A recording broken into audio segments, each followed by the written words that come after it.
Hey everybody, thanks for stopping by. Let's talk about some old cameras I have.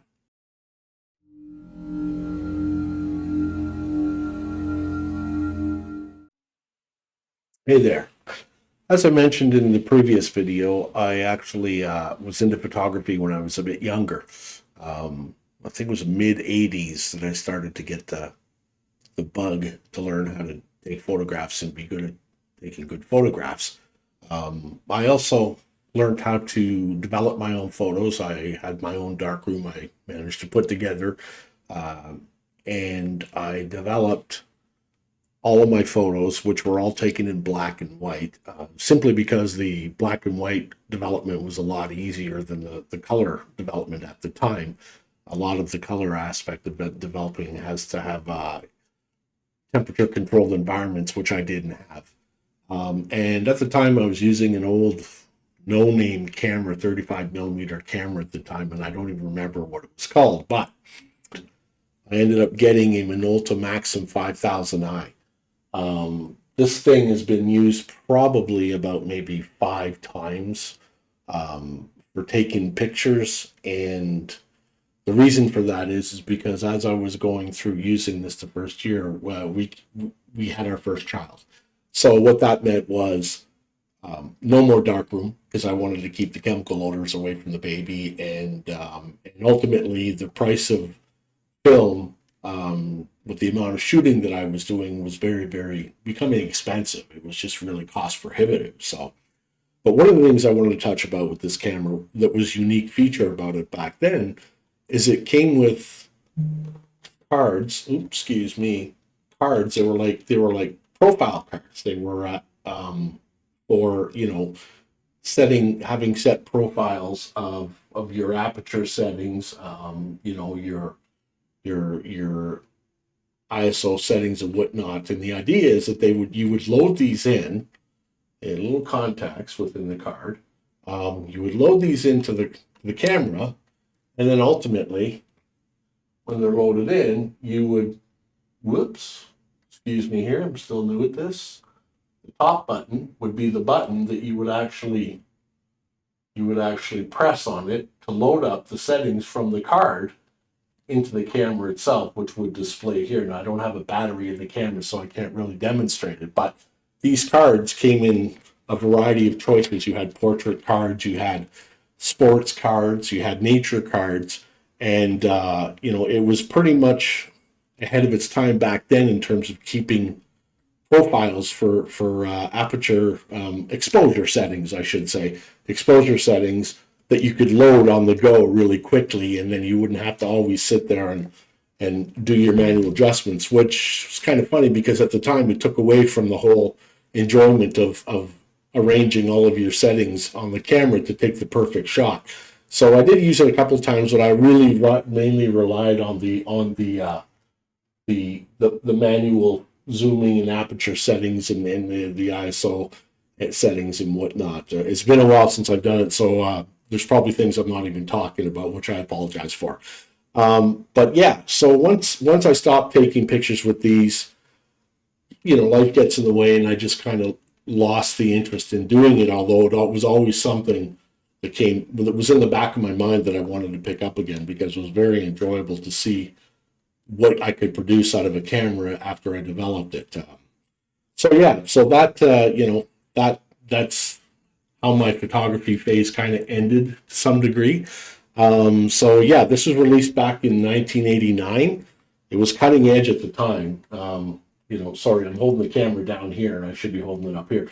It was cutting edge at the time, and it was really, it was a beast. It was a good camera. It was practically still new, which is which is nice considering how old it is. And I thought about getting back into it, and I just kind of browsing around on the internet, and the cost of film is risen. Like, for any half decent film for this camera, the Kodak film that's out there or Fujifilm, you're talking for maybe anywhere from $25 to $35 for a 36 exposure roll, based on ISO ranking and whatnot.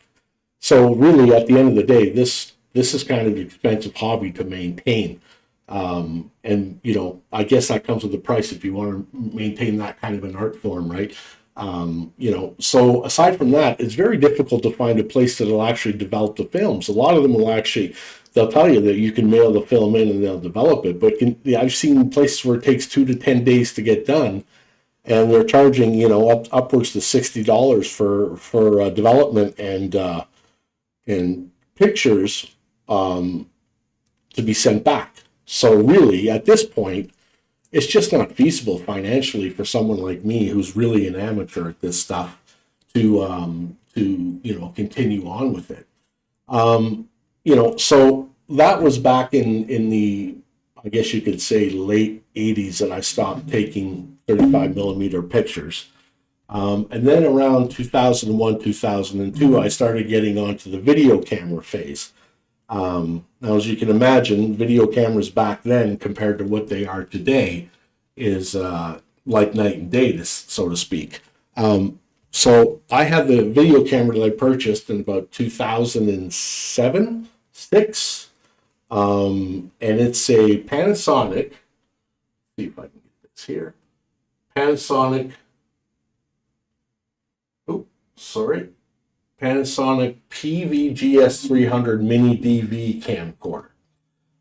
It takes videos that actually are recorded onto a cassette, which you can see opens up here. Now, I don't have a battery in it, but generally the cassette rises up and then it pops out just like an audio cassette. For you kids out there that don't know what an audio cassette is, Google it. So this would take you can get the different tapes that they came in, and they're measured by time, how much minutes that you would have that you would be able to film for. So the only real way to use this in terms of showing videos was to literally plug it into a TV with cables. That was good for a while. I used to take videos of me and my friends playing music together. There's a couple of jacks in there. There's an audio jack and FireWire jack that you can actually transfer to a computer. Now, the funny thing about this is, if you would plug this into the computer, in order to get the video off of it, you would have to play the whole tape while it's copying over to the computer. So then you'd have to sit through an hour of waiting to get the data on the computer digitized. But it comes with an actual built-in shutter, or a lens cover right here. Sorry, still learning the backwards and forwards. It's got a flash. It does take pictures. It takes it up a whopping 3.1 megapixels, and you have the micro SD card, which is stored in the bottom slot. There it is there. Oops, sorry.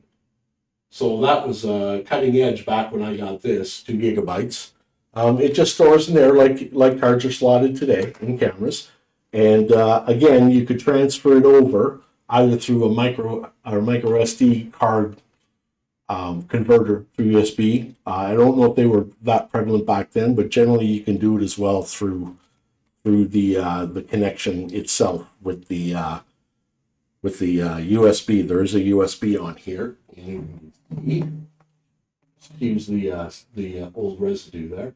There's the FireWire and the USB connection. They also have some settings inside here, which pertain to the focus and whatnot. Has a fully articulating screen arm, which was nice. 2.79 screen size, not touchscreen, by the way. But it was nice to have that when actually recording somewhere where you were in front of the camera, like it is today. They have with the screens. Very useful for the time. It was not bad back then. It's got an internal mic built into it as well, which is nice. And it did the thing. But the problem I found with recording videos is there was a lot of lens flare on the light. Now, if you don't know what lens flare is, basically watch any J.J. Abrams movie. All the lights you see will have streams coming off the sides of them. That's pretty much lens flare. And it happened only at night. I have old video of when I was in Paris with this. and London, the UK, and the lens flare is just incredibly disruptive. It just takes away from everything that you actually see on the video. So that was another reason why I stopped using this. I just thought that I wasn't getting out of it what in my mind was good quality video. But it was a nice little fun thing to have to shoot little home movies and stuff like that. So fast forward now over to probably the last couple of years, and I've been really thinking about getting a DSLR camera. As I showed in the last video, I picked one up. Now I picked one up now because I would like to get back into taking pictures, and I also decided to start the YouTube channel so I could use it as a camera to record videos online. Unfortunately, I'm not using it right now because the last 2 days I've been struggling with trying to get it configured to work properly within OBS. I seem to get this tracking square that follows me everywhere. So I'm working on that right now. So hopefully in the next video, I'll have that all sorted out. I'm currently using my iPad to film. And so I decided to make the upgrade because I was going to get two functions out of the camera. It was going to be pictures with greater resolution and the instant satisfaction of getting the pictures back and possibly touching them up if I wanted to within GIMP or Photoshop, and as well as having the higher resolution in videos. My wife and I have a granddaughter, and it'll be nice to be able to start taking some video of her at Christmas time and whatnot, and have that digitally instead of going the old route, filming it in a lower resolution and then spending an hour rewatching it to get it on the computer. So those are the reasons why I upgraded. Again, once I figure out how to use the new one, it'll be great. But yeah, so that's it. That's my old gear. I think I've seen the cameras. The most I've seen them go for on eBay, I think, are like $60. So I don't think I'm going to get rid of this. I'm just going to hang on to it for sentimental values. And I don't even know, I think maybe $40 for this one. So what I'm going to do is I'm going to try and set it up in another video when I start getting some multi-camera action happening, and use one of these, and hopefully I can get it to a half decent resolution. It says that it goes to a higher resolution if you go into 16.9 screen size, sorry. So I'm going to give it a shot, and I'll definitely talk about it on another video. Sorry, I keep looking over here because I can't see what I'm seeing. So anyways, yeah, so that's it. So you probably noticed I upgraded some color in the room, and I've got myself a microphone going. Still unsure how the sound of the microphone is, so if you want to leave a comment below, that'd be great. Anything helpful. But yeah, that's it, and I'll leave links in the description below for reviews on these two items if you're actually interested in figuring out anything about them. And I'll put that there. They're not the best reviews because they're pretty old at this point. And yeah, check it out if you like. And if you have any comments you want to leave, go ahead and, and if you want to subscribe, by all means, that would be appreciated. Okay, having said that, have a great day, everybody, and thanks for joining me.